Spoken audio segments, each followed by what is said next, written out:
देखिए भाई, किसी का इंटरेस्ट है मेडिकल में, किसी का इंजीनियरिंग में और किसी का मार्केटिंग में। आज हम बात करने वाले हैं ऐसे स्टूडेंट की जिसका इंटरेस्ट है इंजीनियरिंग में, खासकर मैकेनिकल इंजीनियरिंग में।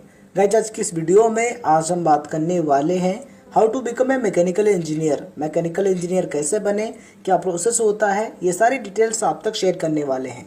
सभी चीज़ों को अच्छे तरीके से समझने के लिए इस वीडियो को लास्ट तक जरूर देखें। आइए जानते हैं। देखिए, जब हम बात करते हैं इंजीनियरिंग फील्ड की तो हमारे सामने दो चीज़ें आती हैं, एक तो डिप्लोमा और दूसरा डिग्री। आप इन दोनों चीज़ों के द्वारा ही इंजीनियर बन सकते हैं, यानी डिप्लोमा करने के बाद भी आप इंजीनियर कहला सकते हैं और डिग्री करने के बाद भी आप इंजीनियर कहला सकते हैं। लेकिन अब बात आती है कि इन दोनों में फ़र्क क्या होता है, डिफरेंस क्या होता है। तो देखिए, जो डिप्लोमा है ये जनरली 3 इयर्स का कोर्स होता है और जो डिग्री है ये जनरली 4 इयर्स का कोर्स होता है। लेकिन जो डिप्लोमा है इसके सिलेबस में प्रैक्टिकल ज़्यादा होता है और थ्योरी कम होती है। वही बात करें डिग्री की तो डिग्री के सिलेबस में प्रैक्टिकल बहुत ही कम होता है और थ्योरी बहुत ही ज़्यादा होती है। ठीक है, तो ये है बेसिक डिफरेंस। चलिए अब हम बात करते हैं कि डिप्लोमा में एडमिशन के लिए क्या योग्यता होनी चाहिए। तो उसके लिए आपको कम से कम 10th पास होना ज़रूरी है और 10th में आपके कम से कम 35% मार्क्स साइंस सब्जेक्ट के साथ में होना ज़रूरी है, तभी आप इसके लिए अप्लाई कर सकते हैं। अब हम बात करते हैं इसके बाद क्या करना होगा। इसके बाद आपको एक एंट्रेंस एग्ज़ाम देना होगा जिसे जॉइंट एंट्रेंस एग्जामिनेशन यानी कि संयुक्त प्रवेश परीक्षा कहते हैं। ठीक है, यदि आप इस एंट्रेंस एग्ज़ाम को क्वालिफाई कर लेते हैं तब आपको काउंसलिंग कराने का मौका मिलेगा और उसी के साथ आपको ब्रांच सिलेक्ट करने का ऑप्शन मिलेगा।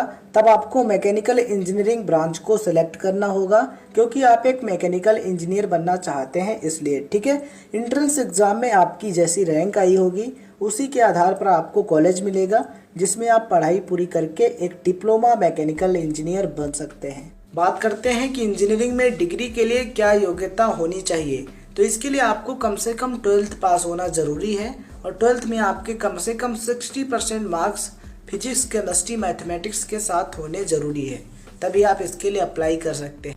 यदि आप इंडिया के best institutes as IIT, NIT इन सभी से डिग्री करना चाहते हैं तो सबसे पहले आपको JEE mains and JEE advance जैसे टफेस्ट एंट्रेंस एग्ज़ाम को क्रैक करना होगा।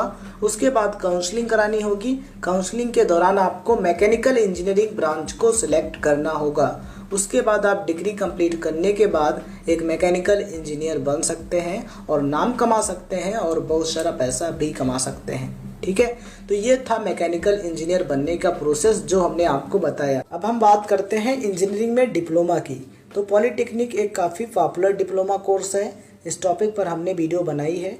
यदि आप इसके बारे में अधिक जानकारी चाहते हैं तो आप आई बटन पर क्लिक करके वो वीडियो देख सकते हैं। अब हम बात करते हैं डिग्री की। तो बैचलर ऑफ टेक्नोलॉजी यानी कि BTech, बैचलर ऑफ इंजीनियरिंग यानी कि BE, ये इंजीनियरिंग में डिग्रियां हैं जिनको करने के बाद आप इंजीनियर बन सकते हैं।